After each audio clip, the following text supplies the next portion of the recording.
Hey everybody, Mah-Dry-Bread here. I haven't done one of these vlogs in a little while. I have I don't know, 20 minutes to kill, 15 minutes to kill, something like that, and I have had no free time for an unbelievable amount of time, as I'm sure you know. Back in the days before most of you guys watched me, before I did the Pokemon challenges, I used to do vlogs fairly regularly, and I just don't have time anymore. There's so many things that people ask for updates on all the time that I felt like I kind of need to do some vlogs or something just so that I can, talk to you guys about it. Because I'm sure some of you have seen me talk about all of everything on Twitter a million times, but I know lots of you don't have Twitter or don't follow me on Twitter, so I may as well bring that to YouTube. But the number one thing everyone asks me about, obviously, is going to be my health, right? Because, all health stuff. Man, when I was going through all the health stuff, I remember planning oh man, I can do a video at the end where I explain all of it so that I can catch everybody up. And now I realize, it went on for so long before I got any kind of diagnosis or any kind of help that, I don't know how to recap all of it. Maybe one day I'll make a video where I go through and I reread all of my YouTube community posts to remind myself of every dumb little thing that happened during it so that I can make some kind of 2-hour monologue about it, but today's not the day for that. The super short version is that in late August of 2022, I collapsed at home. Paramedic came by, took me to the hospital. They were worried about my heart at first because I had been getting kind of shooting nerve pains down my left arm, into my hand, and down my neck, and all kinds of pains throughout my chest for, I don't know, days. But it wasn't that bad until that night when it got really bad and then I collapsed. I was then put through 4 or so months of medical drama where, for the most part, I wasn't able to work. I was able to work for a week or two after my collapse, but it just got too bad. My heart rate was going crazy. My chest would constantly hurt. If I sat down in a chair for very long, I would start feeling really rough. If I sat up in bed for too long, I feel really rough. If I got walking for more than a few minutes, then I would start getting really sharp pains down my neck and into my back and into my chest and everything. So I didn't know, what's wrong with me and if I should be doing that or not. Ended up being sent to a bunch of specialists. Each one took forever to get to, obviously, because they're all booked up. I live in Ontario, Canada, which is a place where the healthcare system is very overburdened. Very high population part, at least for Canada, which is largely a very rural country. So long wait times for a lot of medical stuff.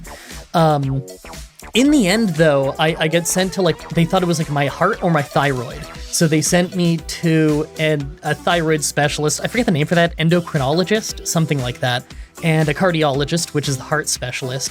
And it was actually the cardiologist who gave me the best advice. I saw him. They had me do the Holter monitor thing where you wear a heart monitor that you keep in a little satchel on your shoulder for 2 straight days. You just have it constantly hooked up to you while you sleep and while you walk around and stuff. Not that I was walking much. So they did that on me, and they didn't find anything too troubling. In the end, the cardiologist said that I have an above average healthy heart for my age. I'm 30. And that makes sense because before my collapse, I was doing a lot of cardio at the time. I'm back to doing cardio again now, which is really nice. Finally back to my workout routine again. But he heard all my symptoms, and he said it sounded like, I might be pronouncing this wrong. I think it's cervical radiculopathy. Cervical radiculopathy. Of course I'm saying it wrong. That or it's cervical radiculopathy. I'm not sure which one it is, to be honest, because I've heard both now. I feel like I should probably go cervical because that's what my physiotherapist says, but she's from Ireland, so this might just be a different dialect kind of thing. I don't know. Point being, eventually, after all those tests came up with not being sure what's wrong, I got sent for an MRI on my neck, and they told me that I have a little bit of degeneration in one of my vertebrae near the bottom of my neck. I've read so much on this recently. I don't remember if it's T6, T7? Or is it T5, T6? T is thoracic. I remember that. And then R is the other one? Is it R? Oh no. See, I'm out of practice now. It's been a little while since I had to read all of this. I've been so focused on work for weeks and weeks and weeks now. Point being, there was a little bit of degeneration in one of my vertebrae, or two of my vertebrae. I think it's like between them or something. And so they said, that's probably not going to cause any serious issues as long as you take care of it. It's not like a huge deal or anything yet. And I'm still pretty young, so I got a lot of time to recover from stuff like that.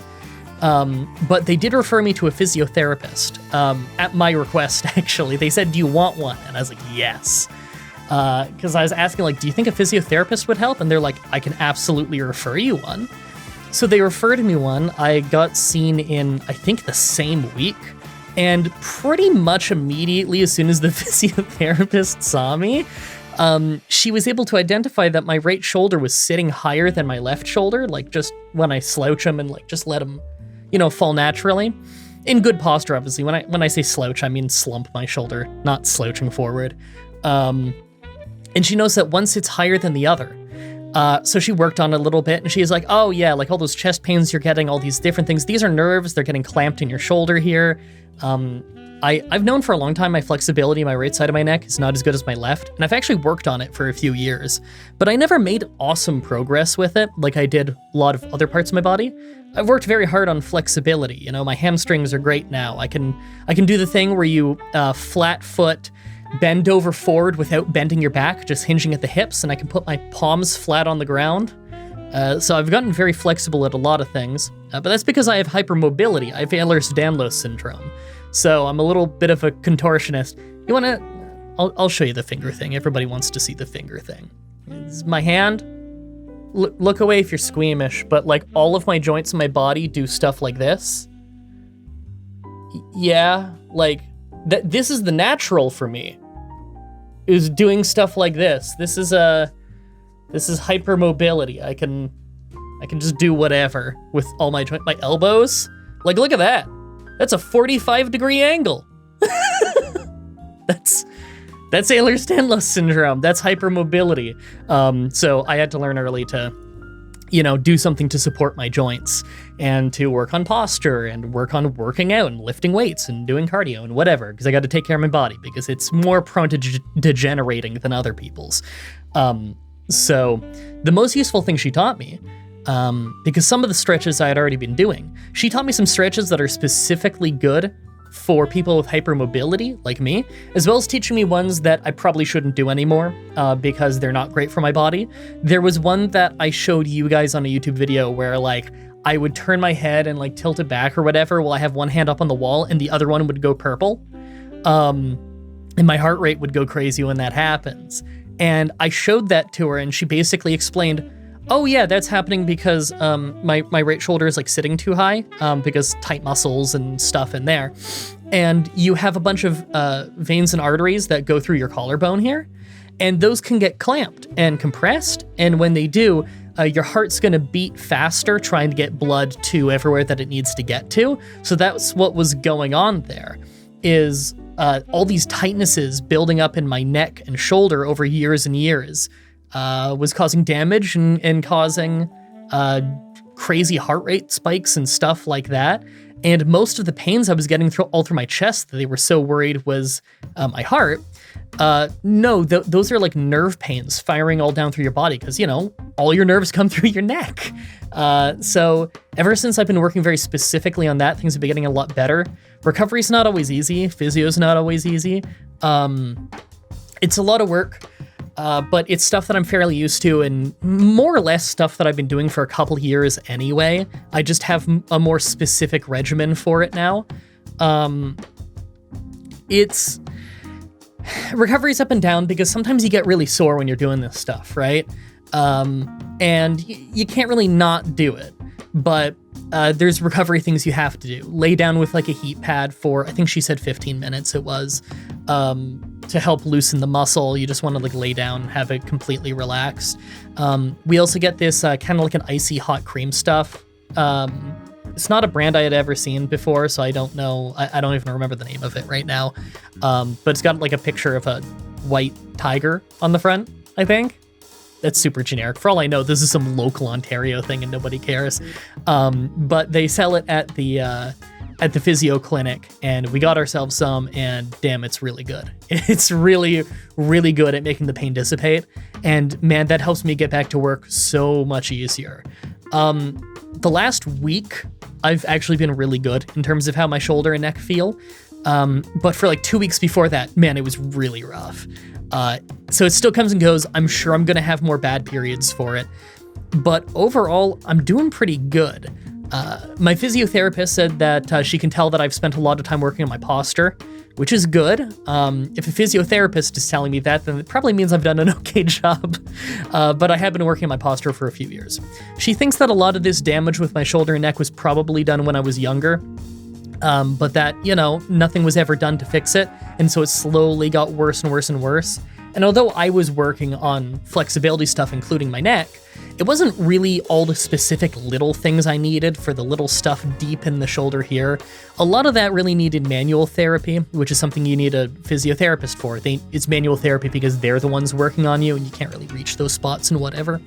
And they had some machinery that I obviously don't have. They got this crazy electro thing. They put these like hot stickers on like the backs of the muscles at the top of your shoulders.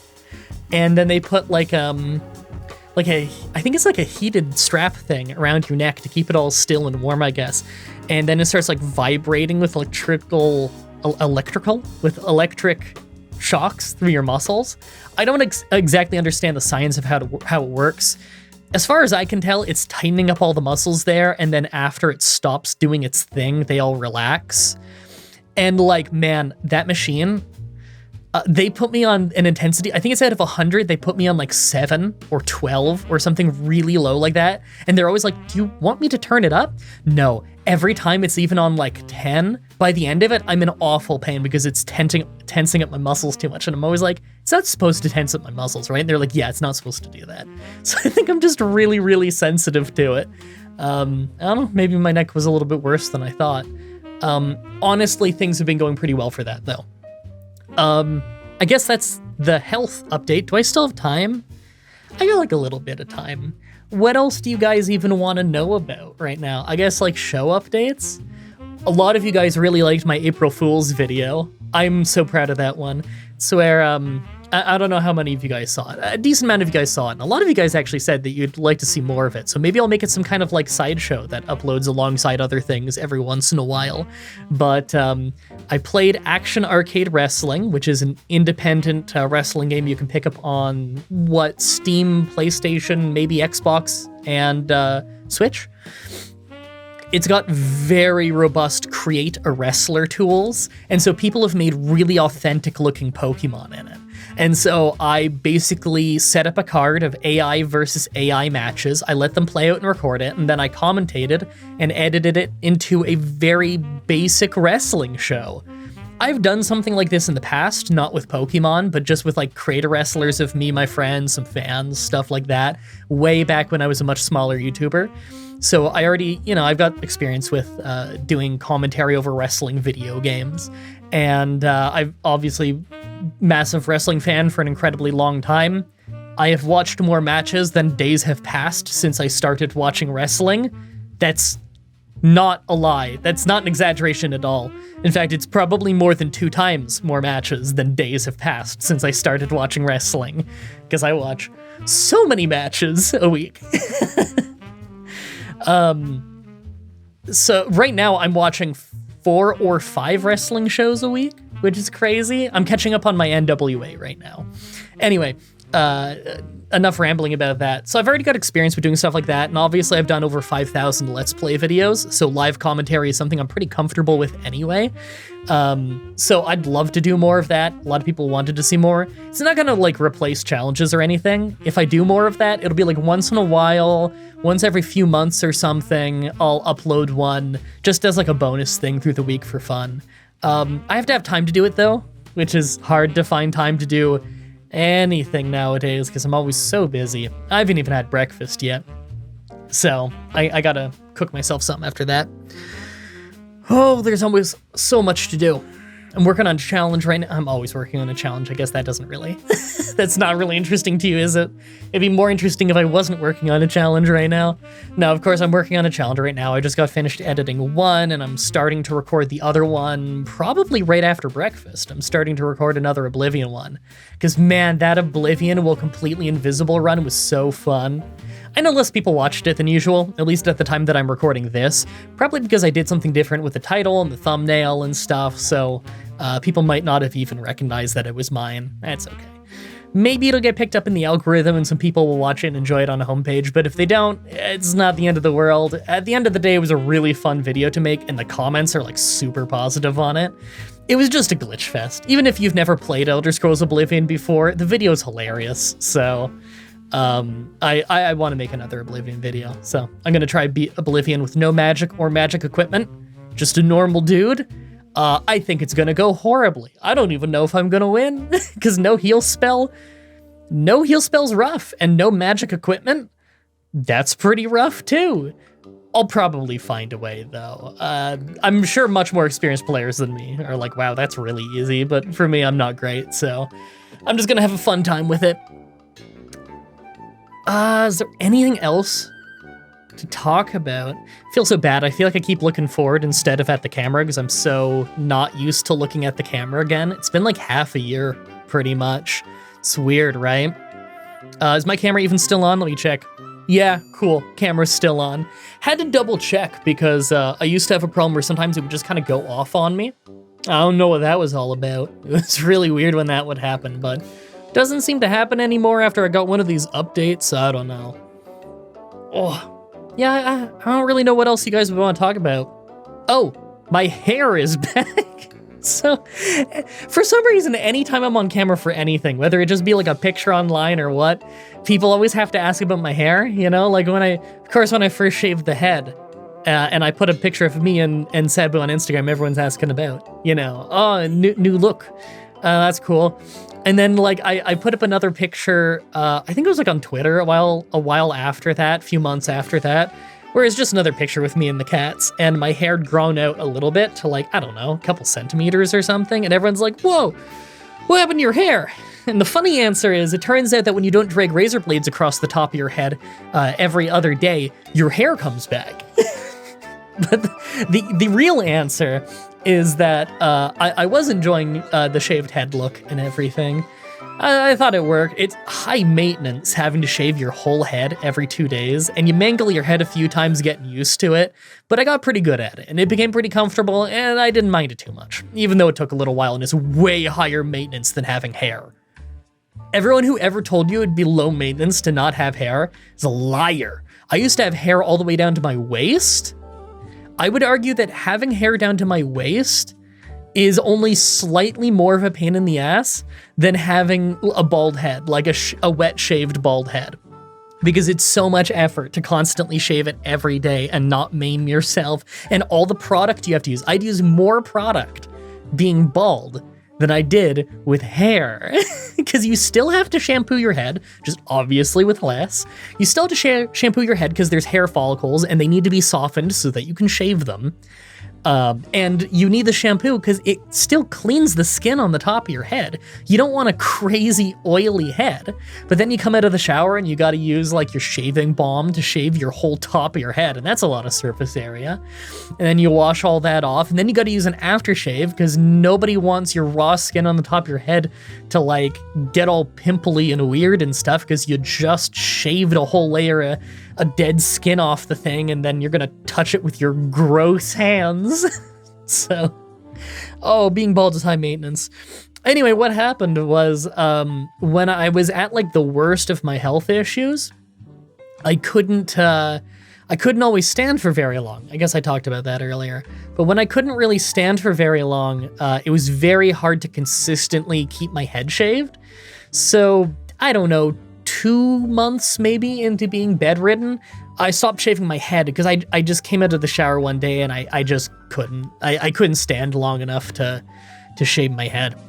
So it started growing out, and that's this. It's actually like my hair is heavily gelled right now. It looks like I'm fresh out of the shower, and I am fresh out of the shower, but I actually had to gel it like crazy because In my hair is like troll doll hair. Do you guys have troll dolls in your country? I don't even know if that's like a Canadian thing or not. But where like the hair, you can just push it in any which way and it just stays. My hair is the poofiest, most ridiculous thing in the world. I have like the maddest cowlick in the front. So like when I first come out of the shower and I comb my hair and stuff, it's like, oh, that looks okay. And then I dry off a little bit, I clean up a little bit, I walk over to the computer, I turn on the camera, my hair has dried, and it's just poof. I just have this giant spiked hair right in the front. This bit right here, my widow's peak, just poof, straight up, and it looks so bad. So believe it or not, the slicking my hair back look actually looks significantly better, and it's easier to manage, so whatever. I'll probably just shave it again sometime soon, but I don't mind it right now. As long as I like how it looks and it feels, then I'm cool with it, as long as it's not like a pain in the ass to clean, and it's not. It's pretty short right now. So, it's fine. Who cares? Now that I got that out of the way, because everyone asks about that every time, I should probably eat. Do I want to eat now? Or do I want to find more things to ramble about? Well, I might stream on Twitch later today. I don't know. I'm assuming this is coming up the day that I'm recording it. I think I'm going to slap this edit together like it's nothing. I don't think I'm cutting anything. I think I'm like color grading it, cut the beginning and end, put a tasteful fade in, put a whole bunch of music in, fade those into each other. I don't even know what music I'm going to use yet.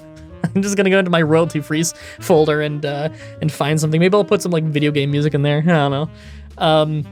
So this will go up today probably. I might be doing a stream later. I usually stream on Twitch. It'll probably be on Twitch. Sometimes once in a blue moon, I stream on YouTube. But I mostly stream on Twitch. Twitch is linked in the description of all of my videos. So, and on my Twitter. Follow me on Twitter. Oh, and if you watch this and you don't watch the outros of like the Pokemon challenges, then you may not know that often when I have a challenge like done ahead of time, I just put it up for free for everyone to watch on Twitter. Like it's on YouTube as unlisted, but the link to it is on Twitter, so you're still watching it on YouTube. You just click the link on Twitter, and you get to like watch it full early, sometimes days before everybody else. And the best part is sometimes you guys catch like flubs or whatever that I make. Not flubs, like editing mistakes. You guys will catch editing mistakes that I'll make, and then you'll let me know, and then I get to fix it and re-upload a new version before it ever goes live to the general public, which has actively made the videos better, so thank you for that. Yeah, you don't need like a Twitter account for that. Or even to follow me. If you do have a Twitter account and you don't feel like following me, just like literally go on my Twitter and you can click the link, just in case you're interested in that. Sometimes I also put it in like the playlist section when I put it as unlisted. So if you ever see it in the playlist and it's not live yet, yeah, you can just watch it and comment and whatever. Like that's what it's there for. It's a little secret for you. So, yeah, I don't think people usually do that, so that's probably why I have to explain that. People don't usually do the thing where you upload it as unlisted and you let people watch it early through like Twitter and whatever. I don't think it's like any good for the growth of your channel to do that, but I don't care, so I do it anyway. I don't know. I like the idea of like the hardcores get this secret little thing of, hey, did you see that link he dropped in the Discord today? Oh, you get the Let's Play early. Stuff like that's fun, you know? Like I got a whole Let's Play series on this channel that's admittedly short and I'd like to stream in it more, but I have a whole playlist on my channel that is entirely unlisted videos of just a game that you can't find if you search through the uploads. It's just like a secret thing for in case you stumble across it and find it. I'm not gonna say what it is, some of you know. I want to do another stream in it because I don't think I've updated that playlist in like a year because mostly the health stuff and the being busy. But yeah, I think I've rambled long enough. I should go get some breakfast in me. I've got some challenge stuff to do today, and then I think I'll stream something. Don't know what I'll stream yet. Maybe some wrestling game? Wrestling Empire, that'd be fun. Back to some more newbie Nate, that's always a fun time. Or maybe I'll do like Victoria 3. Victoria 3 has been really fun. Although, is the new DLC still under embargo? Might be. Yeah, might still be under embargo. I got the new DLC. It's awesome. I really like it. I recommend it. But I don't know if I'm allowed to show that yet or not. We'll see. I do recommend you pick it up, though. Totally worth it. Great expansion for the game. Anyway, I should get making breakfast. Thank you everybody so much for watching, and until next time, have a nice day.